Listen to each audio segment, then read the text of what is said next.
Before the formation of the Hollywoodbets Super League, national team players were selected from the Sasol League.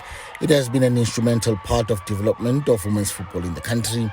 During that period, Banyana Banyana were able to compete for honours, and in the process, they qualified for the maiden World Cup in 2019. The Super League has now become the main source of selection for Banyana Banyana on the domestic front, but the Sasol League cannot be discarded. Although the Sasol League is regarded as part of development, it also allows for more footballers to be competitive at this level. Not all the players can play in the Hollywoodbets Super League. We've had players from the Sasol League in the national team over the last couple of years because there are also good players in the Sasol League, and at the national championships is obviously the best teams from around the country. It's now more about young players getting the chance to gain valuable experience.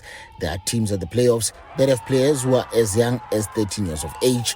Ellis, who is attending this year's tournament in Polokwane before jetting off to New Zealand for the World Cup draw, sees the competition as a development phase for players that have the potential to rise to the top-tier league.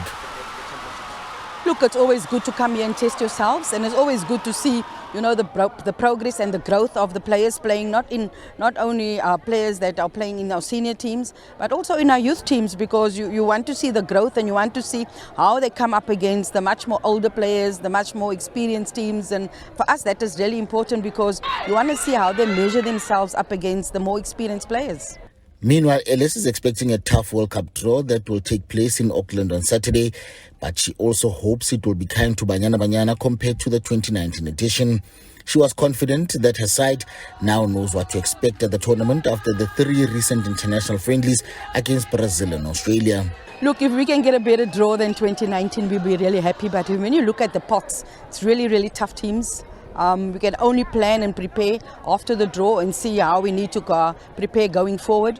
We've had some very tough encounters against Brazil and Australia, and it's really tested all of us to the limit. It's really showed us what we need to work on. For the draw, Banyana Banyana are in pot 4 together with fellow African countries Nigeria, Morocco and Zambia. Lebang Tube, SABC News, Polokwane.